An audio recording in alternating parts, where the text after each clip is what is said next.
Come in. Welcome. I'm E.G. Marshall. Once again, it's open house here on your dial for mystery and suspense and the excitement of the unknown. They say, whom the gods would destroy, they first make mad. Yes, they do say that. But these days, it would be quite possible to take the opposing view. One could also say, whom the gods would preserve, they first make mad. More and more, we find our world dominated by the senseless, the irrational, the incongruous, the incredible.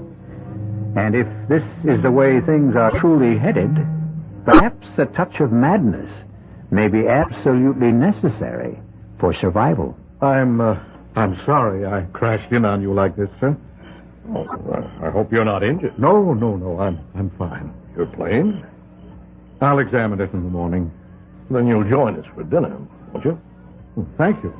If you'd like to go to bed early, we have a room ready for your convenience. You're very kind. Well, we don't usually have much here in the way of entertainment. We're so far away from everything, but if you care to stay up tonight, you're very fortunate. Really? Yes, you might enjoy it. Enjoy what? Tonight's entertainment. Oh, what is it? It might turn out to be a hanging.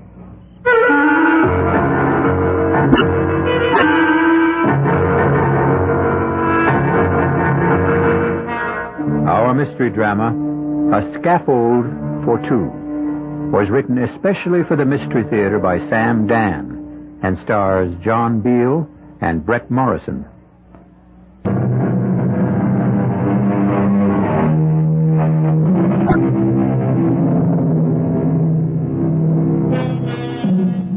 It is written, where men are innocent, laws are unnecessary. Where men are corrupt, laws are useless. It stands to reason, therefore, that laws are intended for that great mass of us who are in the middle, neither completely innocent nor entirely free of corruption. It's a subtle philosophical point, and there are times when Charles Farnsworth would enjoy discussing it over a drink and a roaring fire. However, this is not one of those times. For the last 2 hours, Charles Farnsworth has been fighting for his life. His tiny single-engine plane is being buffeted without mercy by a ferocious thunderstorm. His radio has gone dead. His instruments are useless. He has been blown off his course. He has no idea of where he can be. And the needle of his gas gauge is hovering at empty. And now, suddenly as interrupted, the storm subsides. There is brilliant moonlight, a bright twinkling star.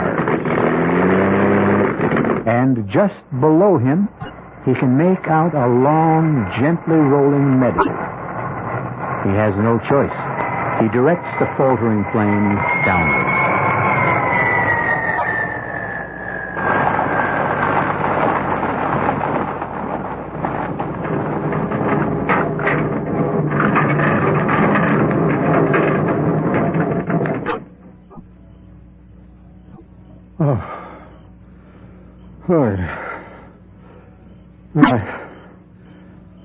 I guess I'm all right.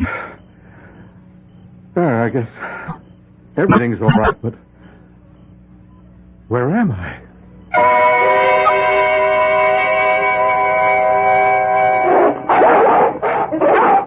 Easy, boy. Okay. All right. Who's that out there? Oh, sir, I need help. Down, Alexander. Down, Cedar. Be quiet. Quiet! Now, sir. Move this way. Very slowly. That's fine. I assure you, sir, there's no need of that rifle. Far enough. Now, sir. What are you doing on this island? Is this an island? I didn't even know How'd you get here? I was driven off course by the storm. What storm? Well, it ended a few miles north of here, or south of here, or even east or west. I couldn't tell you. I was forced down in a meadow, but... You all right, sir? Oh, yeah, I'm fine. Your plane? It seems to be okay. I need gasoline. Oh, you alone? I guess they're all alone. I see. I wonder if I may impose upon your hospitality. It's yours, sir. Thank you. Step this way, won't you? Oh, my name is Bennett. Franklin Bennett. Welcome to Bennett Island. My name is Charles Farnsworth. Oh, you're just in time for dinner, Mr. Farnsworth.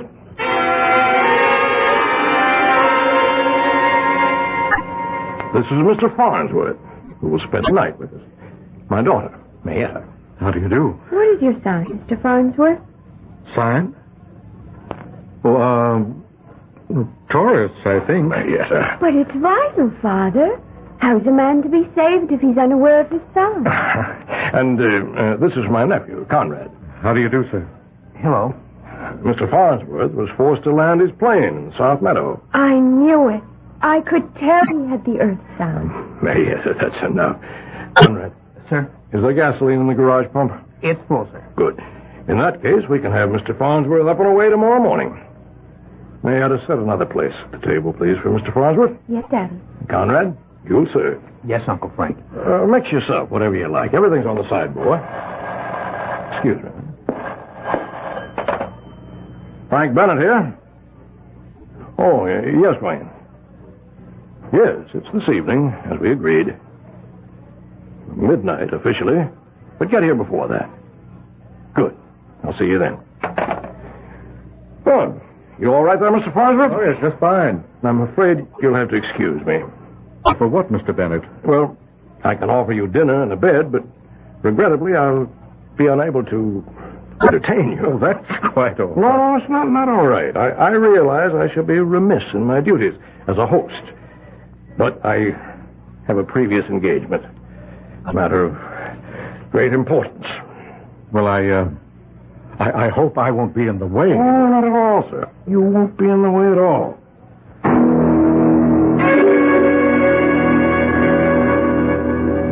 Well, if everyone's had enough, Conrad, may I clear the table? Charles Farnsworth. Where have I heard that name before? Well, I'm an attorney. Oh, yes, you're that Farnsworth. You're the lawyer that gets all those guilty people acquitted. Oh, that's impossible. Impossible? If a person is acquitted, it's proof that he's innocent. Oh, you know what I mean. No, I'm afraid I don't. Why, you usually get these people rabble-rousers, mostly. They go around, they commit murder. How do we know that? Because we know it. We just know it. It's a matter of pure common sense. Guilt or innocence is a matter of law. Most of these people you defend are against the law. Most of them are out to overthrow the government. And anyway, they're dirty. They're unkempt. No, I wouldn't say that. I would. Mr. Bennett, I defend a great many people. Some of them happen to be associated with unpopular causes, and some of them, I admit, are personally quite unappealing, but what would you have? Everyone's entitled to counsel. I know. It's just that I hate to see people get away with murder. If they don't get away with it, if a judge and a jury acquits them, that means they didn't commit murder. That's what's wrong with the system. Well, you could also say that's what's right with the system. Well, I'm doing something wrong right now. I'm having an argument, a serious argument with a man who's a guest under my roof. I apologize. Oh, please, I don't feel in the least. I'm a deep believer in the law, Mr. Farnsworth, and to me, the most sacred of all laws is hospitality. When a man is your guest, in no way should he be made to feel uncomfortable or under a strain. Forgive me for what I said to you before. No, I felt in no way insulted. That's very kind of you. Conrad, Mayetta, come in here, please. Mr. Farnsworth, I'll have to excuse myself for the night. I hope you understand. Yes, of course. Conrad, my guests are beginning to arrive. Show them into the library, will you? Yes, sir. And Mayetta, conduct Mr. Farnsworth to the guest suite. Now, Mr. Farnsworth, you must excuse me. I hope to see you at breakfast in the morning. Good night, sir. Good night. You want some more coffee? Oh, no, thank you. When I asked you your sign, I didn't mean the signs they have in the zodiac, you know? I think so. There are the 4 basic signs, and they're earth, air, fire, water. Oh? Is this some new kind of science? Oh, no. It's an old kind of religion. I see. It's mine. I'm the head priestess. Are you? Yes. I'm maybe the only one. You see, I don't know anyone else who's a member. Oh. No. Most of the folks we have around here are Methodists. We also have some Congregationalists and some Catholics and some Jews. But I can't find anyone who's a member of EWAF. EWAF? Yes. The 4 elements. Earth, water, air, and fire. So far, all we've got is Conrad and me. Well, you can never tell. Maybe there will be more one day. Oh, it's very nice of you to say that. Most people just laugh at me. I'm sure they don't mean any harm. I don't mind. You're a very nice person. You're not at all like most of the people who come to see Daddy. Why do you say that? Because you're a perfect example of the balanced EWAF. I see now. You don't have any son. You have all 4 of them. Oh, is that good? Oh, that's perfect. You're in heavenly balance. Your fire and water, your earth and air, they don't fight each other. They work together in harmony. Didn't anyone ever tell you that before? No, not that I can recall. Well, as I was saying, most of the folks who come to see Daddy are unbalanced. They're usually too much of one thing. Now, Daddy himself, he's too much fire. And poor cousin Conrad, he's mostly earth. Earth? Yes. You know, it's like he's just there. Well, Daddy said to show you to the guest suite. Yes, I believe so. Now? I suppose now's as good a time as any. Your father, as I understand, has other guests. Yes. If we weren't on the island, you could go to a movie in town. I think I'll just turn in. All right. Come with me. Well, this is quite a place you have here. Daddy built it for Mother. Daddy fought in France during the war, and that's where he met Mother. She was French, you know. And he built her this chateau. That's what they called them in France. I can see. It's lovely. This is your suite. I can only say it's magnificent. You'll find everything you need. You have your private bath through there, pajamas and a robe in the closet. Thank you very much, Maida. That's all right. I rarely meet a person who's in full balance. Good night. Look, if you're not sleepy, you could come with me later and watch. That is, if you'll promise to be very quiet. Oh? What is there to watch? Well, I'm not supposed to see it either. I'm not even supposed to know about it. Know about what? Or the hanging. The what? The hanging. You know, when they hang a person. We're going to have one here, tonight.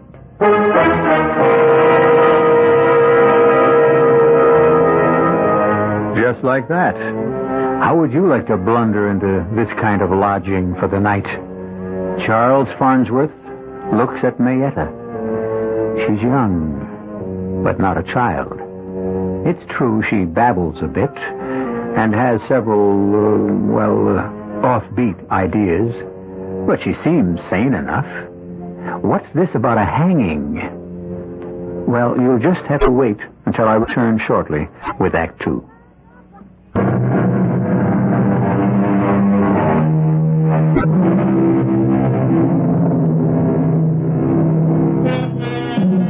What we consider solid reality is usually, on close examination, a very thin crust. Civilization, rules, laws. We think these are the powerful defenses that protect our lives from anarchy. We rarely consider how quickly, how easily all the laws and rules can suddenly be suspended. Now, just a minute, Mayetta. Do you mean to tell me somebody's going to be hanged here? Oh, yes. Yes, indeed. But who? How? Why? Well, who, that I don't know yet. But how? Well, they use a rope, you know, and a scaffold. But why? Well, they're holding a trial. Daddy summoned all those people here for a trial. What kind of a trial? I'm not sure I know. But the idea of a trial is to hang someone. No. The idea of a trial is to find out. But they've already got the scaffold built. How do you know? Because I've seen it. You've seen it? Yes. But how can they hold a trial? This isn't a court of law. That's Daddy's business. I would never question him about anything like that. Mayetta, do you realize what you're telling me? What did I tell you? About the hanging. I wasn't supposed to say anything about that. But And since I wasn't supposed to say it, I didn't say it. Mayetta, please, now listen. And since I didn't say it, then you don't know anything about it. But I do. And since you don't know anything about it, then it's not going to happen. But you did tell me. That's what EWAF is truly about. What you don't know about does not exist. But you specifically said someone is going to be hanged here tonight. I said it before I realized I shouldn't have said it. So no. I will unsay it, and it won't happen. Mayetta, this is... I don't know what to think. That's why I like you, Mr. Farnsworth. You don't know what to think. Other people, unbalanced people, they know what to think. And they think I'm crazy, but I'm not. All squared away, I see. Is everything satisfactory? Yes. I've been having a most intriguing conversation with your daughter. Oh? Well, she takes after her mother. Her mother was French, and they like to talk in riddles, you know. Oh, do they? Oh, yes. Mr. Bennett, I feel I must discuss this matter with you. Oh? What matter? Mr. Bennett, do you intend to hang somebody tonight? I realize as I said it just how that must sound, but Why do you ask? Well, why is unimportant. May I have your answer? Now, whatever could have given you such an idea? Well, your daughter mentioned it. Oh. Well, so, Mayetta said we're going to hang someone tonight. Yes, sir. Well, she thinks so. May I ask why? I love my daughter, Mr. Farnsworth, but I'm not blind to what is obvious to everyone else. And what is obvious? Oh, you've seen it yourself. She's not like everyone else. You're not like everyone else, are you, Mayetta, honey? No, Daddy. And you see things and hear things and believe things that other folks don't. Now, isn't that true, darling? Yes, Daddy. Yes. You just run along to bed now. Yes, Daddy. Good night, Mr. Farnsworth. Good night. She has a problem, Mr. Farnsworth. She was born that way. I'm sorry. And I realize I'm in a very embarrassing position. Well, let's say no more about it. Well, you're probably wondering now what this gathering is about. Well, we're having a reunion tonight. My old army outfit. Each year, we become fewer and fewer. Well, I hope you have a good time. Oh, we will. Sir, you spoke of the law of hospitality. All the obligations are not centered on the host. The guest is also obliged to make things easy. Well, thank you. Well, I'll see you in the morning. Sleep well. Good night. Good night.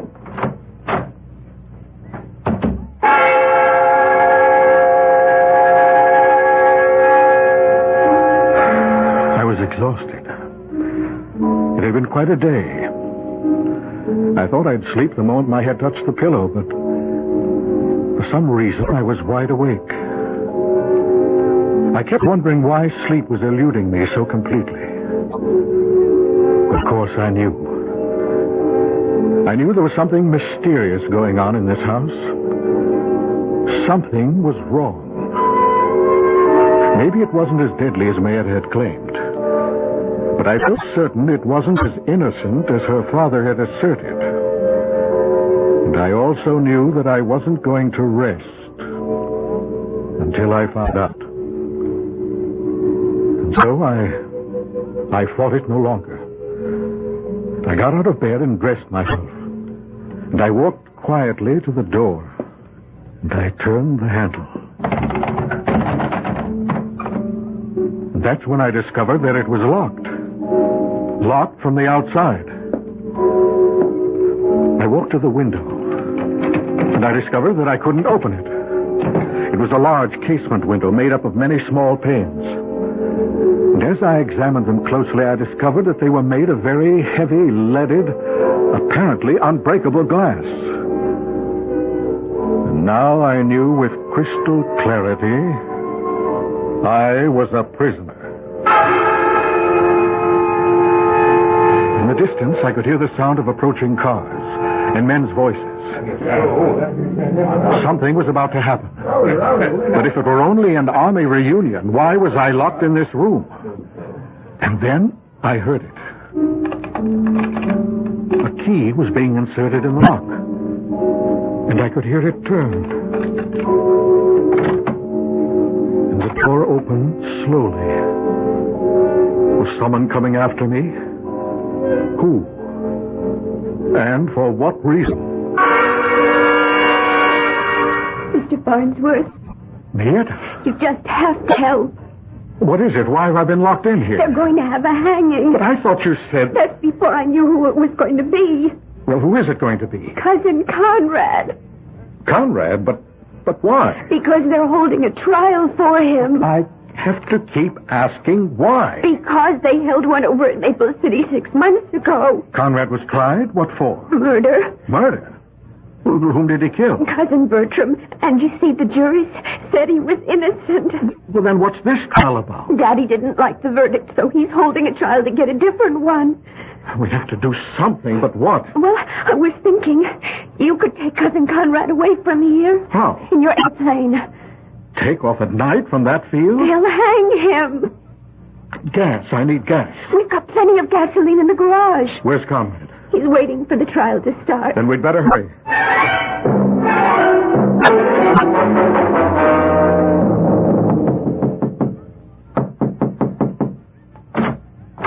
Conrad? Does Uncle Frank want me to come to the library now?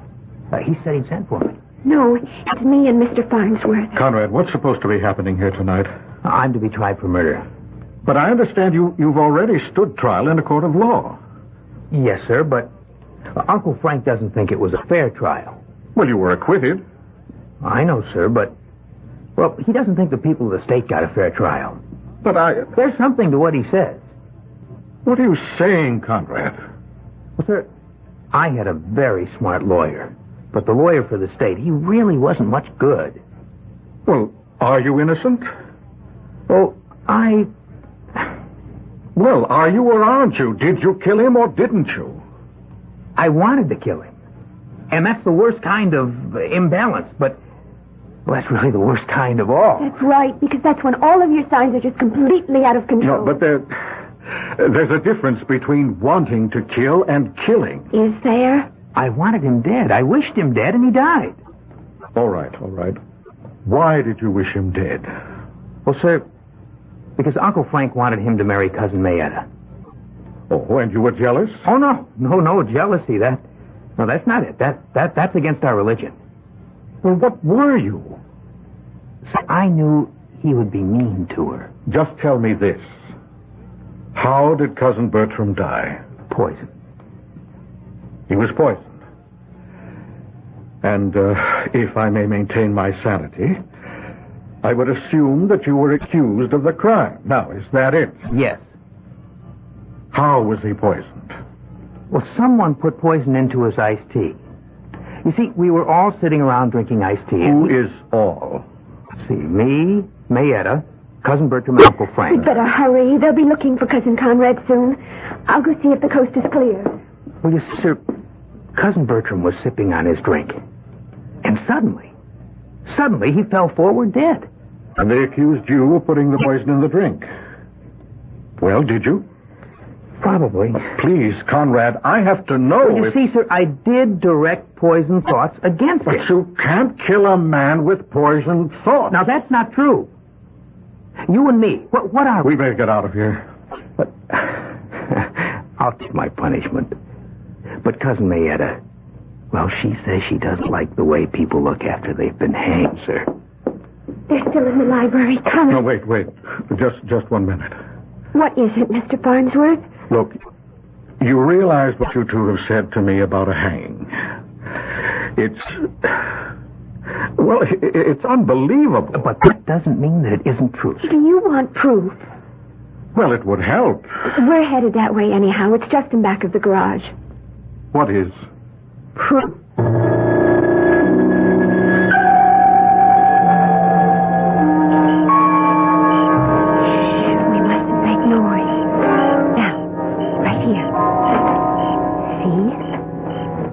Daddy's friends were here this afternoon. They put it together. I can't believe it's a scaffold. Yes, sir.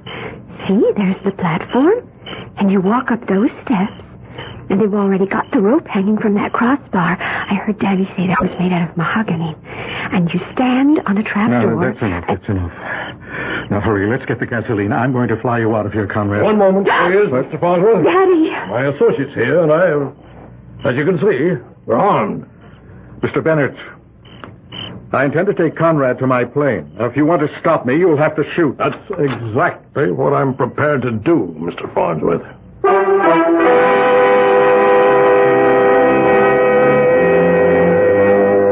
Well, something has got to give. We already know enough about both men to realize that each is a person to be taken seriously. What we have here is the old story about the irresistible force and the immovable object. I shall return shortly with Act 3.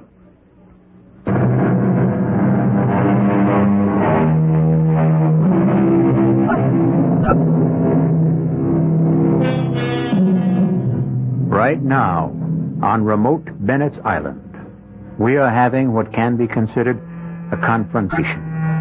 On one side, we have 12 men with guns. On the other, we have 2 men and a young lady who are completely unarmed. At first glance, the advantage would seem to be with the group that has the weapons. And a very grim and determined-looking bunch they are, too. But there are times when you may need more than a gun to win a fight. Mr. Farnsworth, I said I would shoot you down if you took one step toward your airplane. Yes, I heard you. But before you take that first step forward, Mr. Farnsworth, Yes? you have to realize that you're committing each of us to a position he doesn't want to be in. Well, what do you suggest? Let's discuss it. You intend to hold a lynching. I don't see what's negotiable. It's a trial. You can't do it. This is to be a real trial. What he had before was just a farce. The law of this country has clear procedures for trials. You're obviously interfering with his civil rights. We have a federal involvement. Tell me more. Each one of you who is involved in this activity will be arrested. All right, I listen to you. Now you listen to me. You lead here. You tell that story, and who do you think is going to believe you? Who? Oh, I see. Yes. I'm the biggest taxpayer in the county. I own a mill that's the largest employer in Maple City. Yes? Well, I hope that you're beginning to get the picture. The people here with me, all upstanding, law-abiding citizens. Law-abiding? Law-abiding. We're interested in seeing that the laws aren't twisted and perverted. We want laws that punish the guilty.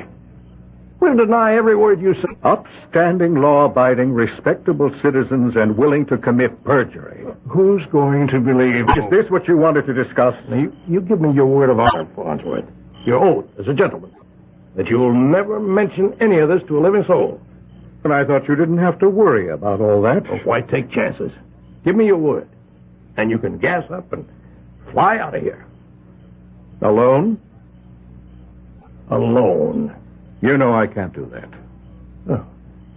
Then I'm afraid you can't leave this island. Wayne, Bob, a couple of you, get some rope, tie him up.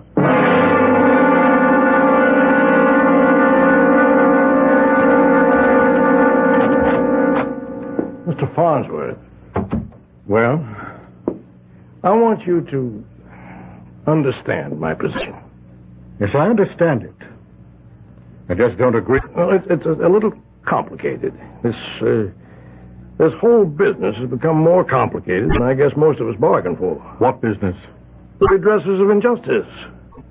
The redressers of injustice? That's the name of our organization. We felt, a group of us felt, that there were people who were getting away with murder, and so we decided... You decided to take the law into your own hands? Yes. Where it would be safe.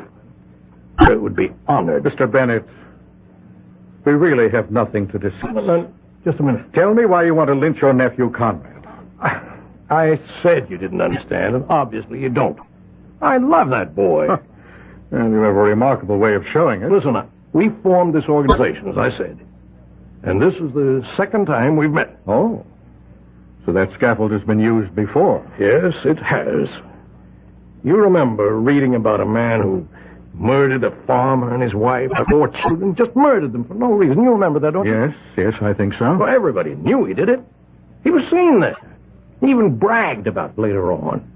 And he was tried. And he was freed, finally. And you know why? No. Because of some legal mumbo-jumbo. Come, Mr. Bennett, I'm sure you can do better than that. It all had to do with the fact that he wasn't arrested properly. That his confession hadn't been obtained properly. Nonsense like that. Well, it's hardly nonsense. He killed 6 people in cold blood. And a court of law said, go free. And therefore you took the law into your own hands. Yes, we did. And before you say another word, let me ask you if you remember that man's name. No. It was Wayne. George Wayne. And his cousin, Gordon Wayne, is a member of this committee. That should prove something. Well, it proves that some of the greatest crimes can be committed in the name of sincerity. Mr. Farnsworth, I need your help. My help? Yes. Let me tell you the situation here. You see, we started something that looked very good in the beginning. You know. Yes, I know. But now, some of the gentlemen, well, I guess it's like everything else. People lose interest, change their minds, and then there's you. Me? Yes, what to do about you? Unless we kill you. And there's not an awful lot of stomach for that. We're not just murderers, you know.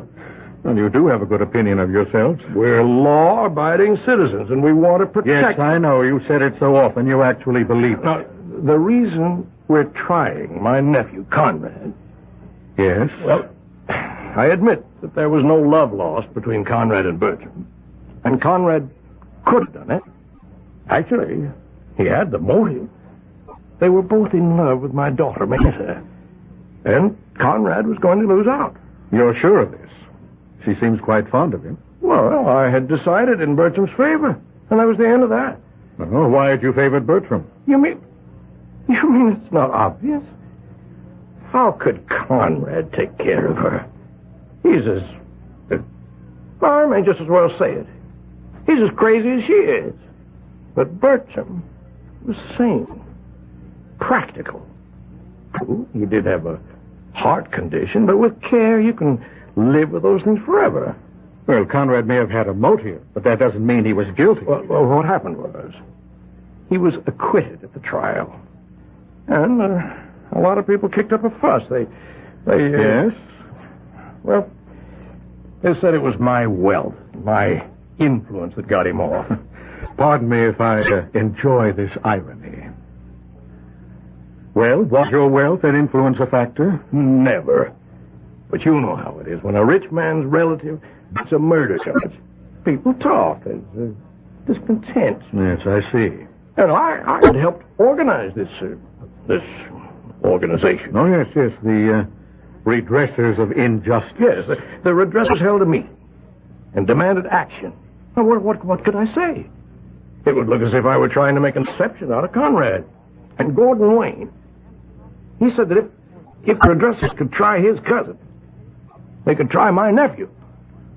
Well, you're in quite a position there. I tell you, I wish I were out of it. Finished and done with the whole thing. And so do most of the others. But Gordon Wayne demands that if... Well, I can see his point. And so you will sacrifice Conrad? Oh, no. He's going to get a fair trial. Why do you say that? Because you're going to represent him. But I can't. I can't legitimize a lynching session. Please, Mr. Farnsworth, don't give me all that law.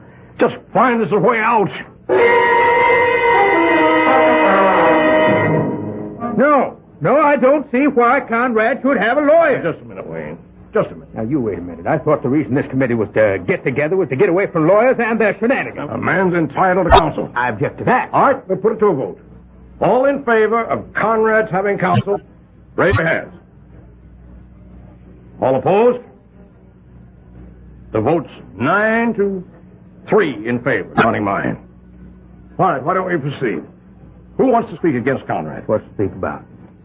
Now, we know Conrad hated Bertram. Did you, Conrad?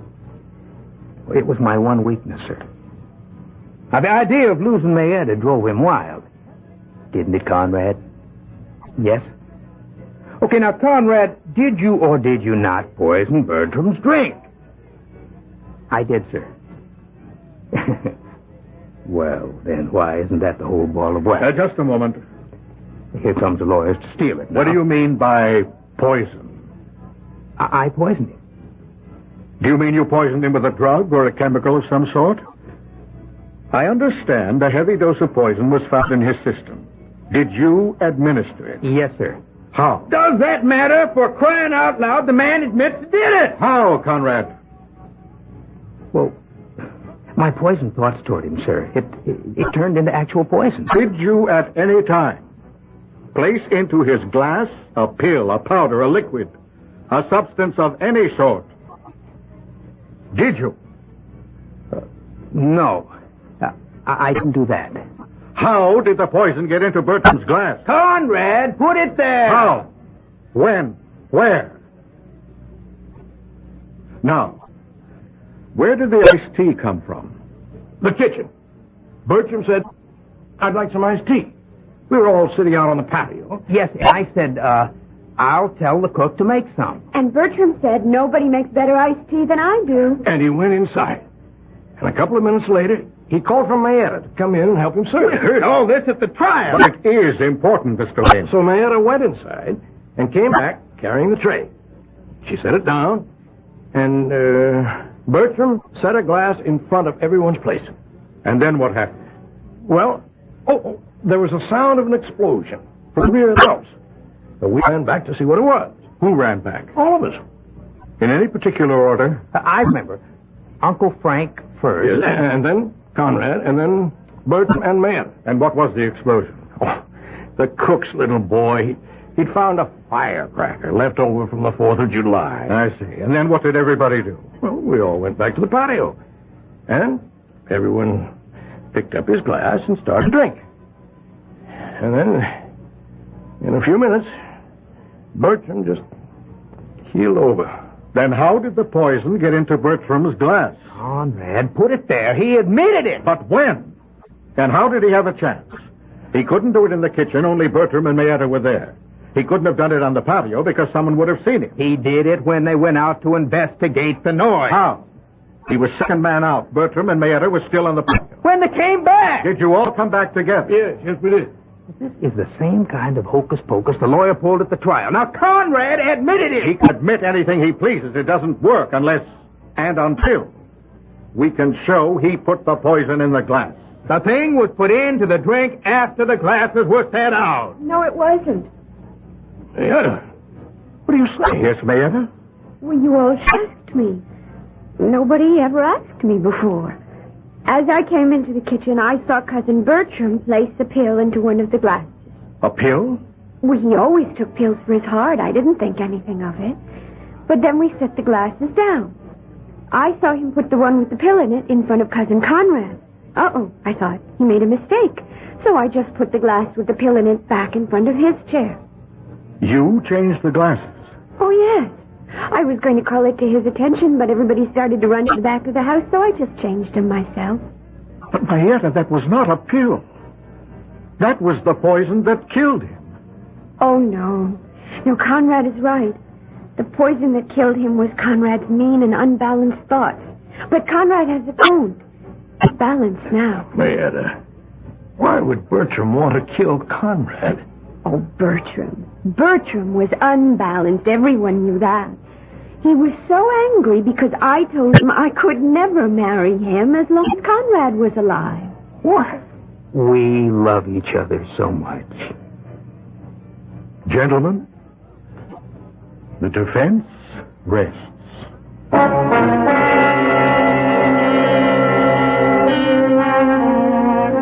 It's tempting to consider people like Mayetta and Conrad as being somewhat out of focus. But how clear, how sharp are your motivations and mine? I may tell you that the redressers of injustice have been disbanded. That is, I think they have been. The weirdest of urges and desires and motivations can still make any number of people go bump in the night. Be sure of nothing, except that I shall be back in a few moments.